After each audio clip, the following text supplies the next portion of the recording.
Toutes les relations comportent des zones de friction, des incompréhensions, des maladresses, des déséquilibres temporaires.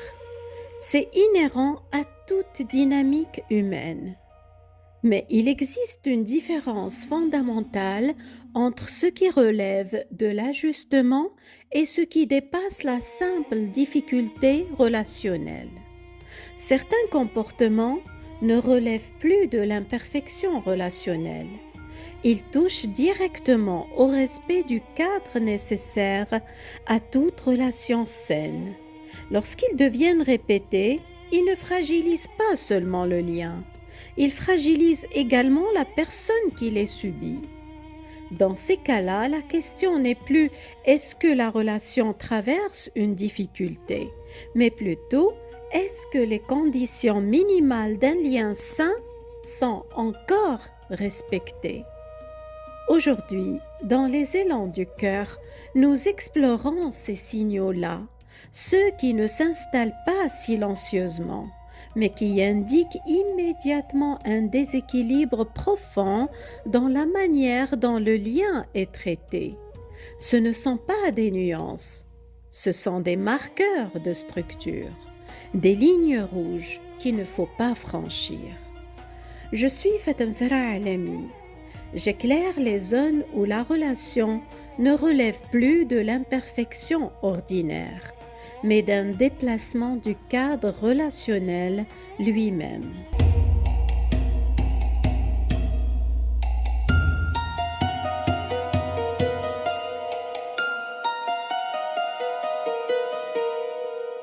Certains signaux ne sont ni subtils ni progressifs. Ils sont clairs et pourtant, beaucoup les ignorent par peur, par habitude ou par espérance de changement. Ce sont les signaux qui indiquent qu'une relation ne respecte pas vos besoins fondamentaux et qu'il ne faut pas tolérer certaines choses. Dans une relation saine, on peut discuter de tout, on peut ajuster, transiger, trouver des compromis. C'est même essentiel.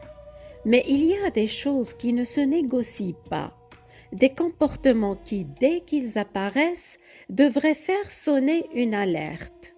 Non pas parce que la relation serait imparfaite, mais parce que ces comportements touchent à l'intégrité même de la personne. Les signaux flagrants sont ceux qui, une fois vus, ne peuvent pas être ignorés sans se trahir soi-même.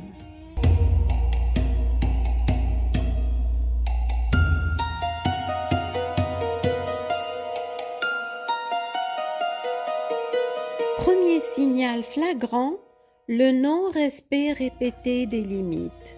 Vous dites non, vous posez une limite, vous exprimez un besoin, et l'autre ignore, contourne, conteste ou minimise. Ce n'est pas un oubli ponctuel, c'est un fonctionnement qui se répète, une façon systématique de ne pas prendre en compte ce que vous exprimez. Vous vous retrouvez à devoir justifier vos choix, vos refus ou vos besoins, comme si c'était vous qui perturbiez la relation. Ce qui rend ce signal particulièrement dangereux, c'est qu'il s'installe progressivement. Au début, on se dit que ce n'est pas grave, que l'autre n'a pas fait exprès, que c'était une maladresse. Mais quand cela se répète, quand vos limites sont constamment repoussées ou ignorées, quelque chose se fissure. Vous apprenez à vous taire. Vous apprenez que vos besoins ne comptent pas. Vous apprenez que poser une limite est inutile, ou pire, que c'est vous qui posez problème. Une relation saine est une relation où dire non est possible, où poser une limite n'est pas un conflit, où l'autre n'essaie pas de contourner, de nier ou de punir vos limites. Quand ce n'est plus le cas, ce n'est plus un déséquilibre. C'est un signal flagrant. Quelque chose d'essentiel se détériore dans la relation.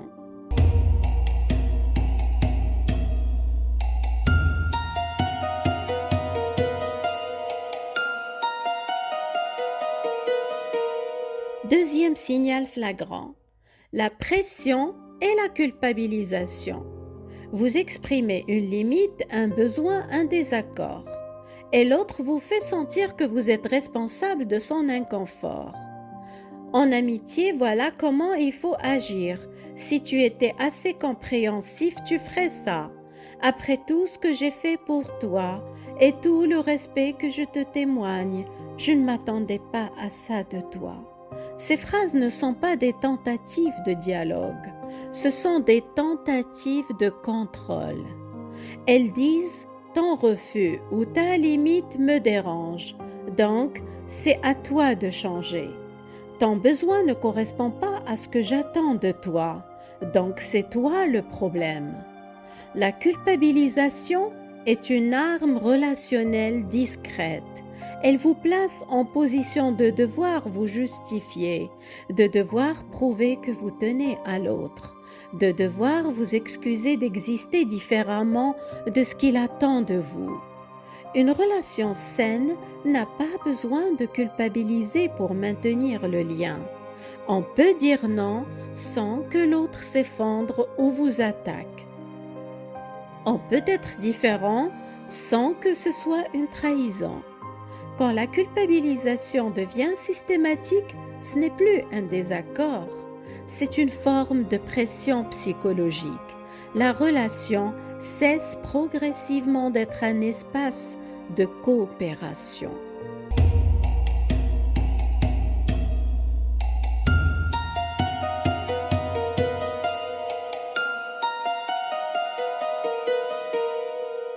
Troisième signal flagrant, le contrôle déguisé. Certaines personnes ne contrôlent pas ouvertement. Elles ne vous disent pas ce que vous devez faire, mais elles influencent, elles orientent, elles vous font douter de vos choix. Elles isolent, elles surveillent, elles veulent tout savoir. Le contrôle peut prendre des formes très douces, presque affectueuses. C'est parce que je t'aime, je m'inquiète pour toi, je veux juste être sûre que tu vas bien. Derrière ces mots se cache parfois une main qui cherche à tenir les rênes. Quand quelqu'un veut tout savoir de vos faits et gestes, quand il s'offusque que vous passiez du temps avec vos proches, quand il veut être le seul horizon de votre vie, ce n'est pas de l'amour, c'est de l'emprise.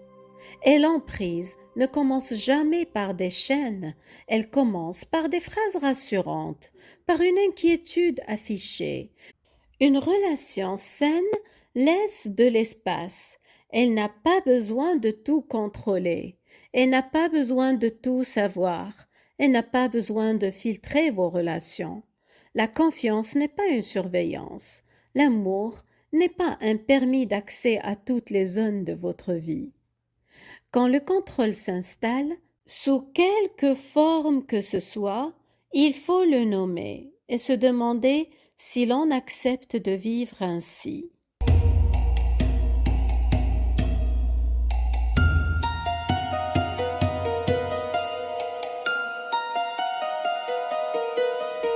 Quatrième signal flagrant, la dévalorisation et le mépris. Certaines attitudes fragilisent directement la sécurité du lien. Le mépris, la dévalorisation, les humiliations déguisées, l'infantilisation, la condescendance.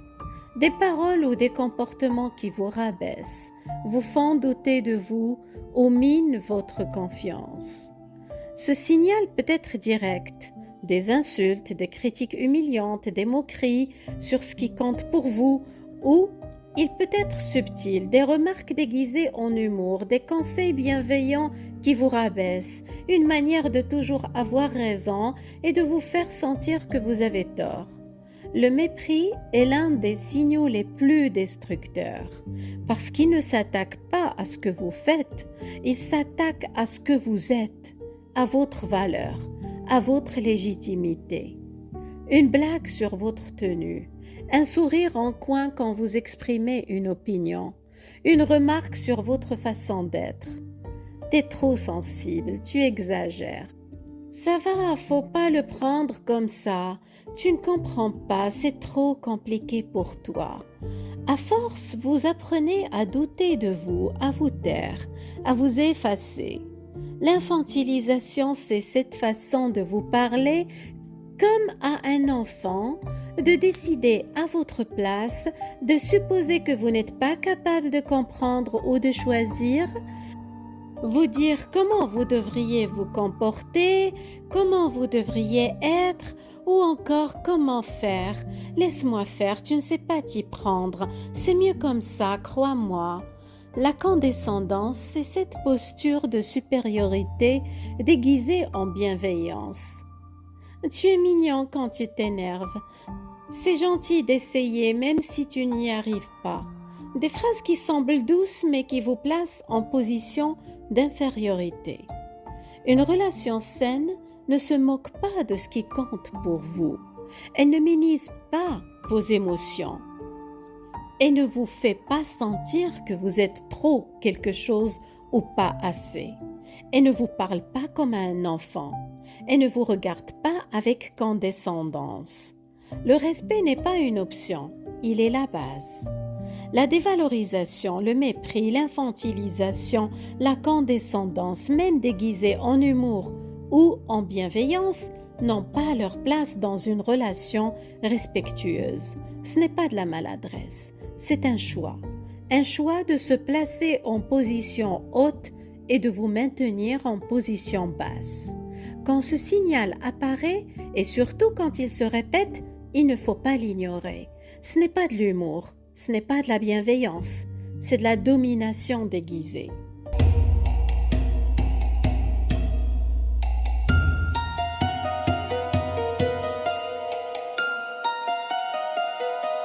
Cinquième signal flagrant, l'instabilité relationnelle. Des alternances permanentes entre proximité et retrait, une oscillation entre chaleur et froideur, engagement et distance. Une irritation apparaît pour quelque chose de minime ou simplement un retrait silencieux sans explication. On ne sait jamais sur quel pied danser. On cherche une logique. On essaie de comprendre ce qu'on a fait de mal, mais il n'y a pas de cause. Il n'y a que des émotions qui explosent, se retirent, reviennent, disparaissent. Cette instabilité crée un attachement sous tension, où l'on cherche à retrouver ce qui a été donné puis retiré. On s'épuise à vouloir stabiliser ce qui ne peut pas l'être. On surveille les signes, on retient ses mots, on apprend à marcher sur des œufs, à anticiper les changements d'humeur, à ne pas déclencher la prochaine distance. L'amour ne devrait pas être une loterie émotionnelle. Une relation sécurisante n'a pas besoin d'être parfaite, mais elle reste lisible. On sait à quoi s'attendre. On n'est pas constamment dans l'anticipation. L'instabilité permanente n'est pas une preuve de passion, c'est une preuve d'insécurité relationnelle. Sixième signal flagrant, le chantage affectif. Si tu m'aimais vraiment, tu ferais ceci. Après tout ce que j'ai fait pour toi, si tu me quittes, je ne m'en remettrai pas. Tu sais que j'ai besoin de toi. Je ne peux pas vivre sans toi. Le chantage affectif utilise l'amour comme une monnaie d'échange. Il transforme la relation en dette. Vous devez prouver votre attachement en acceptant ce que vous n'accepteriez pas librement. Le chantage affectif peut prendre des formes très douces, de la tristesse qu'on vous fait sentir, un silence qui punit, une déception qu'on ne dit pas mais qui pèse, une manière de vous faire porter la responsabilité du bien-être de l'autre. Une relation saine n'a pas besoin de chantage. On peut dire non sans que l'autre s'effondre. On peut partir sans que ce soit une trahison. On peut être différent sans que ce soit un drame. Le chantage affectif est une forme de manipulation. Il vous enferme dans une position où vos choix ne sont plus libres, où vous restez par peur, par culpabilité, par compassion, pas par envie. Quand ce signal apparaît, il faut le reconnaître. Ce n'est pas de l'amour, c'est une forme d'emprise.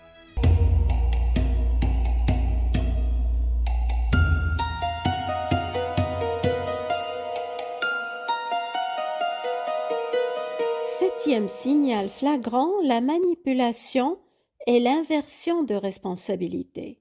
C'est l'art de faire porter à l'autre la responsabilité de ce que l'on fait.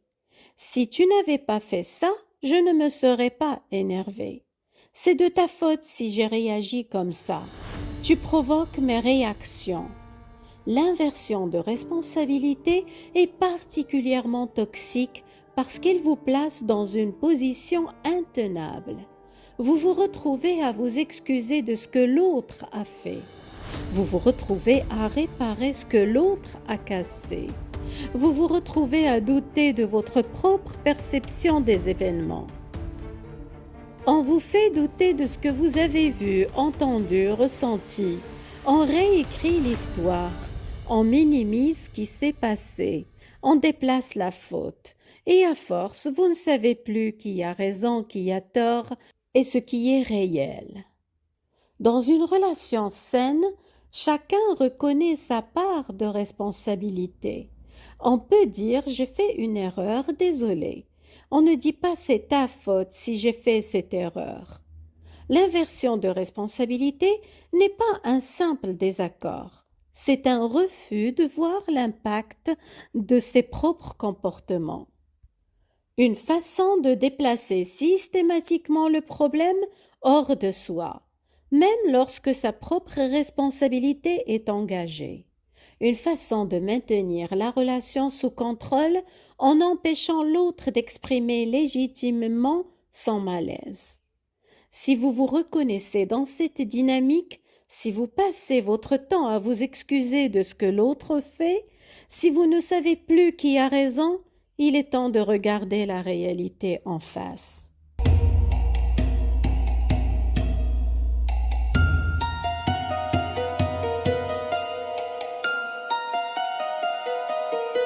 Derrière plusieurs des signaux que nous venons d'explorer se trouve parfois un mécanisme plus fondamental, l'incapacité ou le refus de se remettre en question. Ce mécanisme apparaît lorsqu'une personne refuse systématiquement toute remise en question. Quelle que soit la difficulté rencontrée, la responsabilité est déplacée vers l'autre. Les problèmes viennent toujours de ses réactions, de ses limites, de sa sensibilité ou de ses attentes. Dans ce type de dynamique, il devient presque impossible d'aborder les difficultés de manière constructive. Toute tentative de dialogue est perçue comme une attaque. Toute observation est retournée contre celui qui l'exprime. Or, une relation ne peut pas être réparée que lorsque chacun accepte de regarder sa propre part dans ce qui se passe. L'absence de remise en question ne crée pas seulement des tensions, elle bloque la possibilité même d'évolution, car un lien ne peut s'ajuster que lorsque les deux personnes sont capables de reconnaître leur impact sur la relation. Lorsqu'une seule personne porte en permanence le travail de compréhension, d'adaptation ou de réparation, le déséquilibre finit par devenir structurel.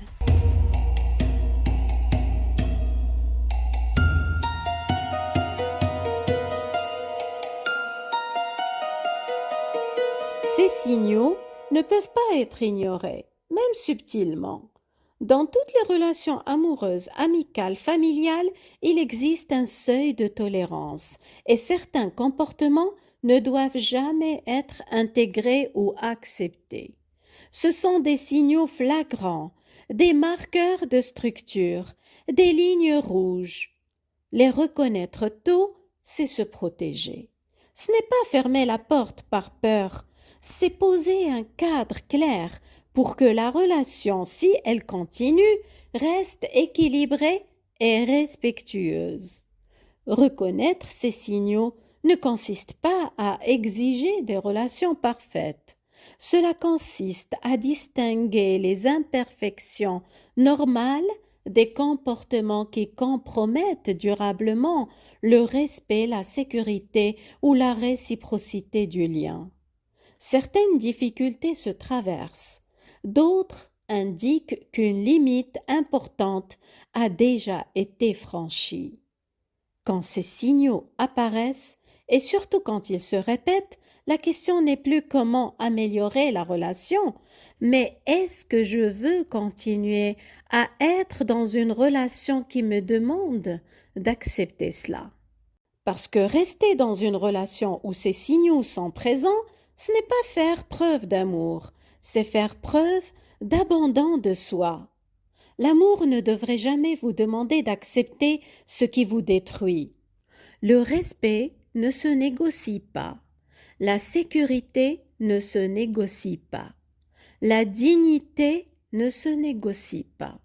Une relation ne se définit pas seulement par l'attachement qu'elle contient, elle se définit aussi par le cadre qu'elle protège. Lorsque le respect, la sécurité ou la dignité cessent d'être garantis, ce n'est plus seulement la qualité du lien qui est en jeu, c'est sa légitimité même. Vous méritez des relations où vous n'êtes ni contrôlé, ni culpabilisé, ni rabaissé, ni manipulé.